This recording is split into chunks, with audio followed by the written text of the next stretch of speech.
Con ustedes, el ingeniero Gustavo Penser. Bueno, vamos a tratar este tema tan particular que tiene que ver con una alternativa de formación, una alternativa de trayectoria formativa en la modalidad. Es una alternativa que tiene su tradición. En Argentina, esta tradición de formar en la franja horaria, digamos, de lo que normalmente se ha denominado nocturnidad, ¿no? Turnos nocturnos, planteó siempre muchos desafíos. Como antecedentes, no solamente lo que generalmente se conoce en el sistema, que fue lo regulado por el Consejo Nacional de Educación Técnica para el turno nocturno, sino que son alternativas de trayectorias formativas que son previas a esto que en algún momento regulaba CONET. Ya las escuelas industriales de la nación, previas a la creación del CONET, tenían entre sus ofertas una oferta de nocturnidad para la formación de los técnicos. Inicialmente el CONET pensó atender a determinados grupos de población con determinadas necesidades en una alternativa que fuera diferente a la del régimen regular, y en este sentido, tomando, digamos, la estructura clásica de trayectoria de formación de técnicos, pensó también en un ciclado equivalente, ¿no? 2 ciclos, un primer ciclo, un segundo ciclo. Un primer ciclo que contemplaba cierta duración en años, un segundo ciclo que pensaba también la duración en otro conjunto de años. Dado que una de las restricciones que uno tiene en este tipo de alternativas, que es la dimensión del tiempo, ustedes recuerdan lo que hablábamos ayer respecto de los recursos a la hora de pensar espacios curriculares, una es justamente el tiempo. Pensar en un turno nocturno para determinada población implica hacer ciertas consideraciones de poder lograr cierta eficiencia y eficacia en la utilización de este recurso. Es así que en esos modelos originales, esos modelos iniciales que nos sirven como antecedente para tratar el tema, la duración de la hora cátedra era una duración diferente de la duración de la hora cátedra del régimen regular. Ya previo a los planes de estudio que se establecieron en el 65 por el CONET para este formato, se utilizaba una duración de hora cátedra menor a la del régimen diurno regular. El CONET en su momento estableció 45 horas cátedra semanales para el régimen regular, en donde la hora cátedra era de 40 minutos, y para lo que era el régimen nocturno, como alternativa de trayectoria formativa, planteaba una hora que duraba 35 minutos. Pero quienes hicieran esta alternativa de trayectoria debían cumplir determinados requisitos para poder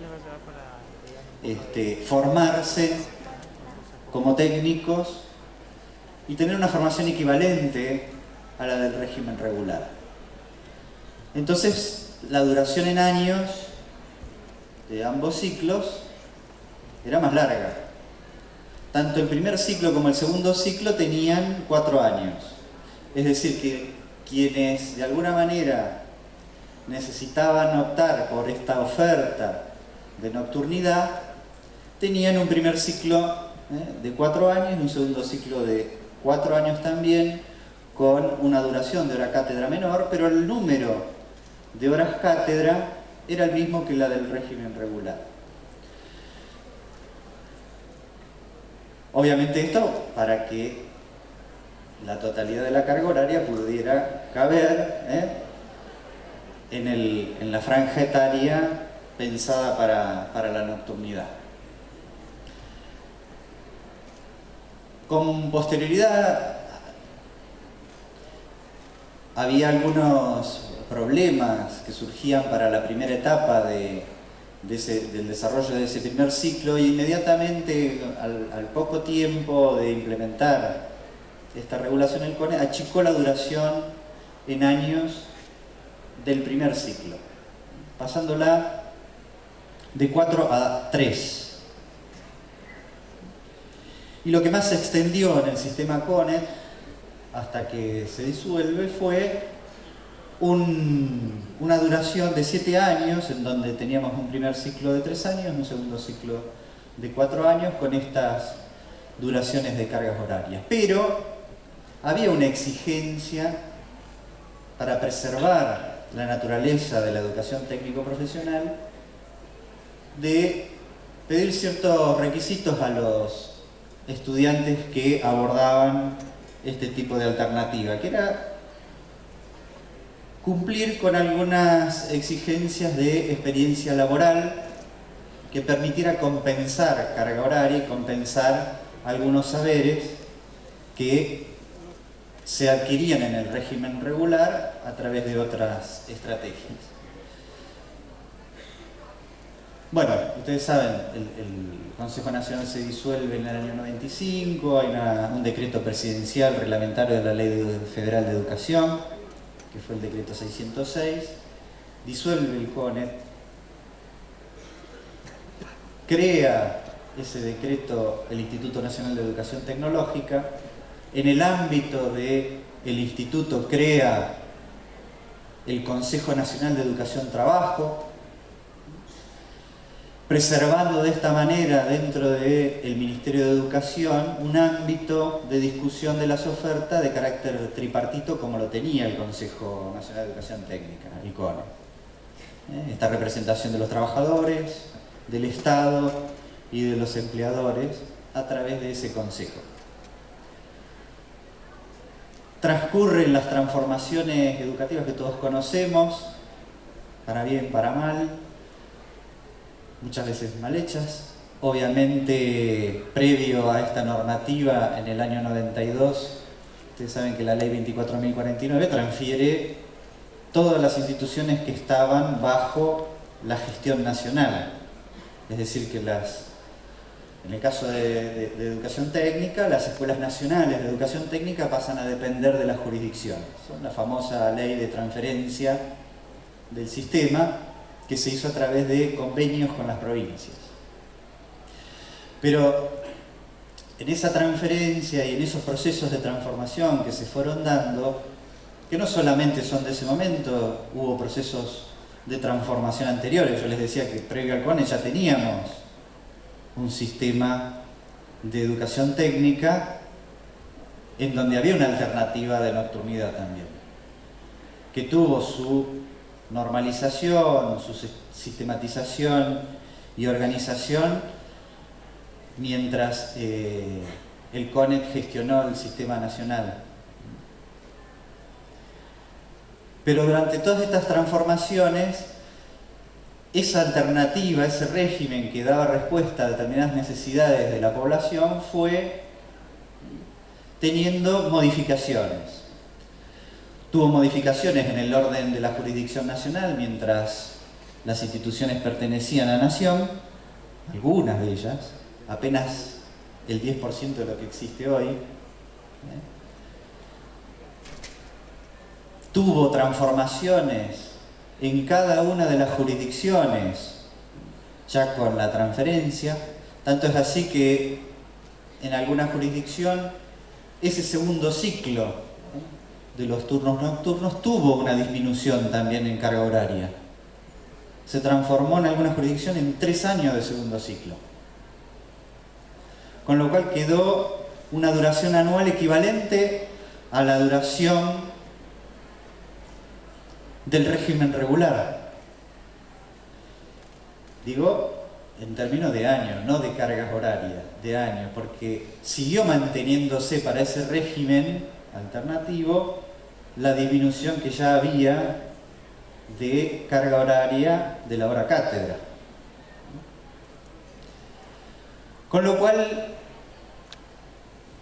si bien ahí hay algunas cuestiones y condiciones a considerar de la población que atiende, empezó a generar una diferencia en los resultados de la formación respecto del régimen regular. Por lo menos no se podía fundamentar desde la concepción del diseño. A veces aparecieron ciertos fundamentos de que esa alternativa era pertinente y eficaz en cuanto a la preservación de los títulos y la preservación de la formación, pero no estaba debidamente fundamentado y registrado esto. Lo cierto es que a 2003, gran discusión de todo el sistema educativo, de las transformaciones y de los problemas generados por la Ley Federal de Educación, no solamente en el caso de la alternativa del régimen nocturno, sino del régimen regular y de otras alternativas de trayectorias formativas que conducen a titulaciones de técnico, como pueden ser los regímenes de alternancia, el sistema, no sé si algunos lo conocieron, el sistema dual, por ejemplo. Teníamos en cada jurisdicción, en cada institución, una dispersión muy grande de planes de estudio, de diseños curriculares, de enfoques curriculares respecto de estas alternativas. Y obviamente, en todas estas transformaciones que se fueron dando, estas alternativas, que no son la alternativa mayoritaria del régimen regular, obviamente, fueron relegadas. La atención que se le dio a este tipo de alternativa fue mínima. Con lo cual, siempre que aparecía una nueva normativa nacional, una nueva regulación, refiere o refería a el gran volumen de alternativa de régimen regular. Cuando en 2003 tenemos estos problemas, tanto en la jurisdicción nacional como en el ámbito del Consejo Federal, donde se discuten las políticas jurisdiccionales, se entiende que debía generarse algún tipo de normativa, que después queda contemplada en la Ley de Educación Técnico Profesional y en su regulación, que pudiera de alguna manera ir conduciendo y sobre todo preservando la calidad de los títulos de técnicos y los certificados de formación profesional. Entonces, cuando se establece la normativa, se piensa no solamente en el régimen regular, sino también en estos tres casos que son los más emblemáticos que les decía: el régimen nocturno, el régimen de alternancia y el sistema dual, que queda por ahí algún caso, en algún, sobre todo por ahí en gestión privada. Pero se piensa en algún instrumento que permitiera, ¿sí?, preservar en el orden nacional, como estrategia principal y primordial, esta formación y que respondiera a determinados títulos de calidad. Por eso, la ley, cuando se establece en 2005, habla del proceso de homologación de títulos. Y si uno mira bien la normativa de homologación, lo que le da sentido es que, independientemente de las alternativas que haya en las trayectorias formativas, ya sea de régimen regular o de otros regímenes, se deben preservar en las formaciones determinados contenidos correspondientes a un perfil profesional que deben tener todos los técnicos de determinada especialidad, independientemente del régimen.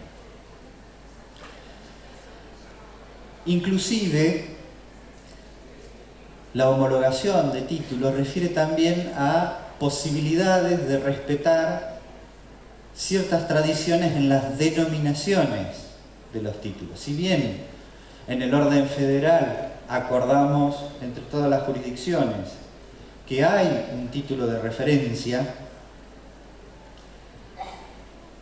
como la homologación entre sus criterios dice que se deben respetar las decisiones jurisdiccionales, si una jurisdicción, por la causa que fuera, por tradición o de alguna otra causa, prefiere conservar una denominación diferente de la del título de referencia, de la denominación del título de referencia, lo puede hacer.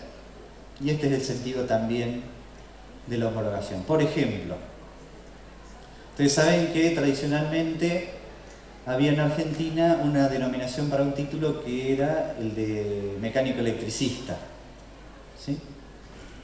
Previo al CONET, el CONET lo ratifica en el 65 con el decreto 1574, y algunas jurisdicciones mantuvieron esto, pero posteriores modificaciones, actualizaciones de ese perfil profesional, consultado con distintos actores sociales del mundo de la producción, del trabajo, consensuado con gran parte de especialistas del sistema educativo, se decidió en su momento que la denominación para el perfil profesional que ocupa a esas actividades fuera el de equipos e instalaciones electromecánicas, que es el título que figura como denominación de referencia en los marcos de referencia para los procesos de homologación.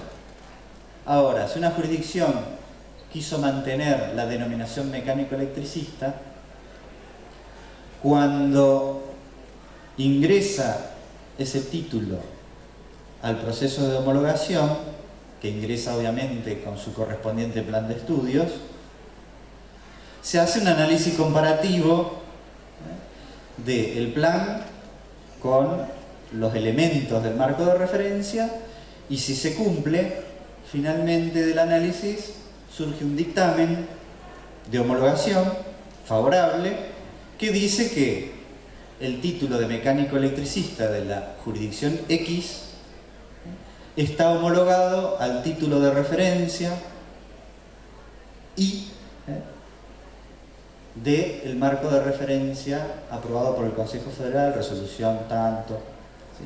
Es decir, se homologa ese título contra el de referencia.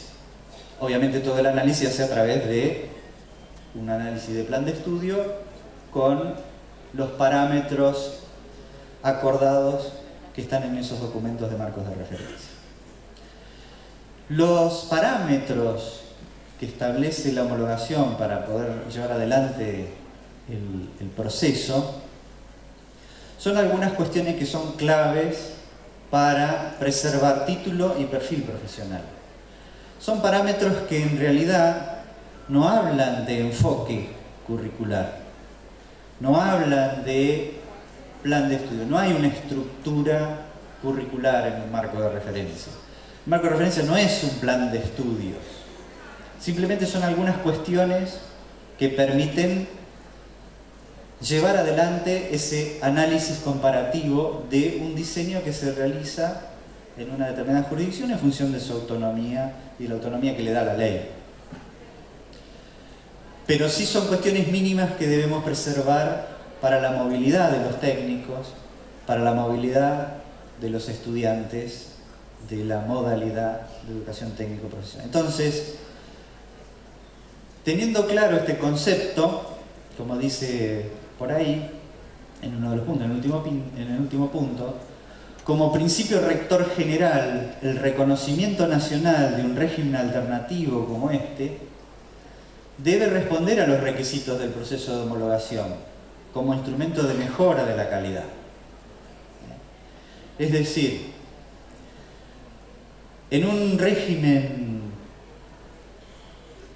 temporal que llamamos de nocturnidad, porque hace referencia al proceso cotidiano, diario, semanal, ese régimen debe responder, debe estar atado, debe vincularse a una trayectoria de formación que pueda ser reconocida a través de un proceso de homologación.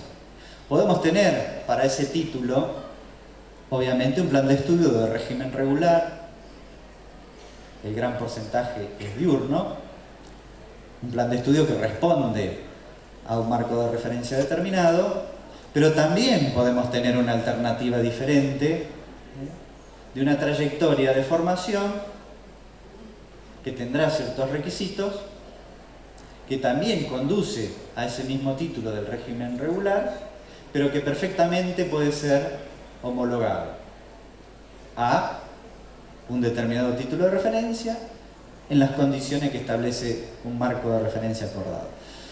Los marcos de referencia obviamente hablan de cargas horarias mínimas que se deben cumplir, habla de contenidos mínimos, habla principalmente, si ustedes recuerdan lo que hablábamos ayer, de alcanzar ciertas capacidades profesionales de nuestros estudiantes que permitan que, una vez inserto ese egresado en un sector reproductivo, en un nicho ocupacional, pueda manifestar las competencias profesionales que se identifican en el perfil profesional.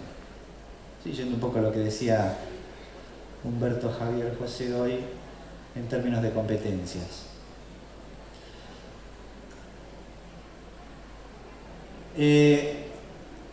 Obviamente un régimen de este tipo está atendiendo a determinada población que tiene ciertas condiciones sociales. Por eso en ese tercer punto ahí uno dice que este régimen responde a trayectorias formativas, alternativas, integradas en una propuesta institucional, porque las instituciones normalmente atienden a más de un régimen, con el propósito de que los estudiantes que están bajo ciertas condiciones sociales ejerzan su derecho al ETP. Pero obviamente hay derechos y obligaciones. Si hay un régimen alternativo como el de nocturnos, donde estamos formando maestros mayores de obra,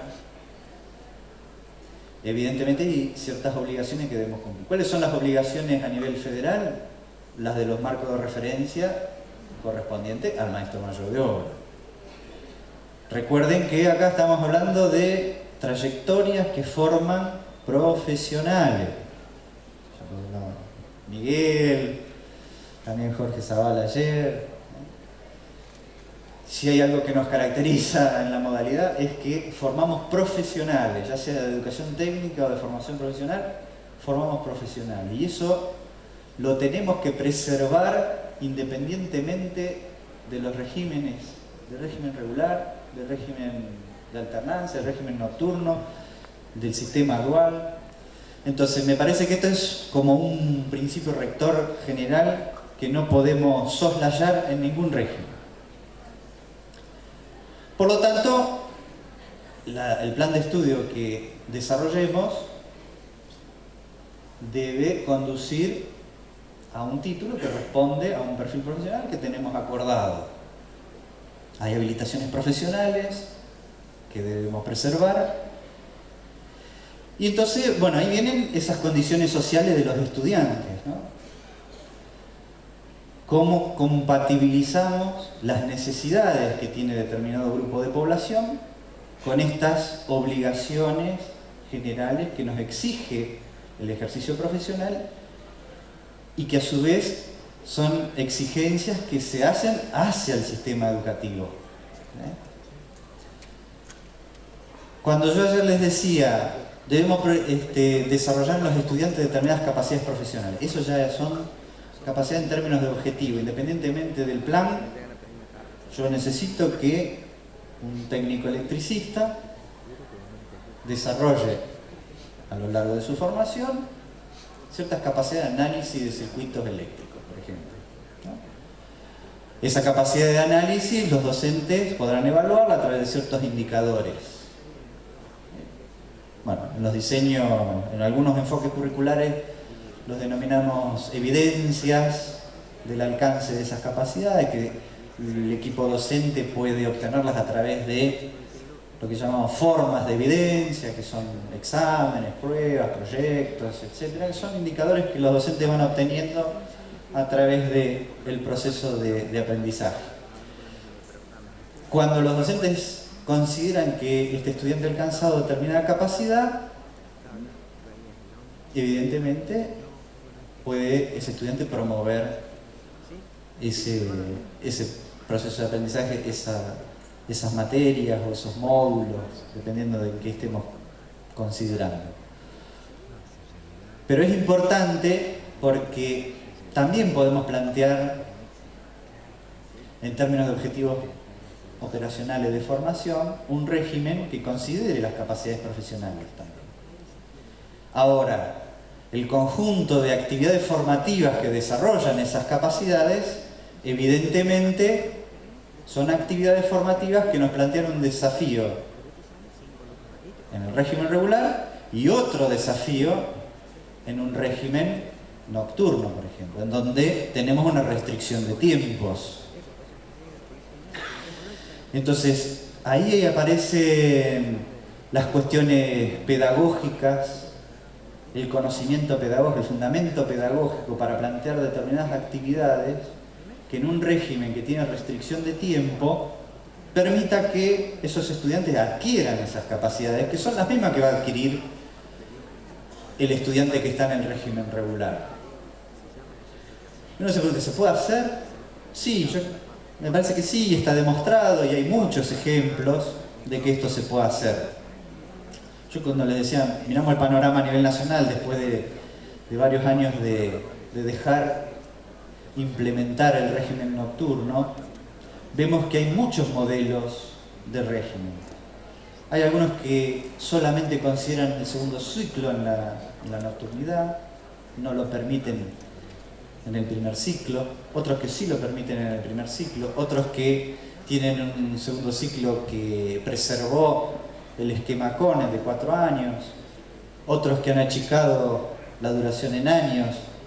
Yo creo que ahí lo importante es que podamos evaluar que mediante determinadas actividades formativas se pueden alcanzar las capacidades profesionales que los marcos de referencia a nivel federal establecen y que son las capacidades que permiten que después el técnico manifieste determinados desempeños, que puedan preservarse las habilitaciones profesionales, que un colegio profesional pueda hacer su control de policía y decir si, independientemente del régimen, este técnico está capacitado para ejercer.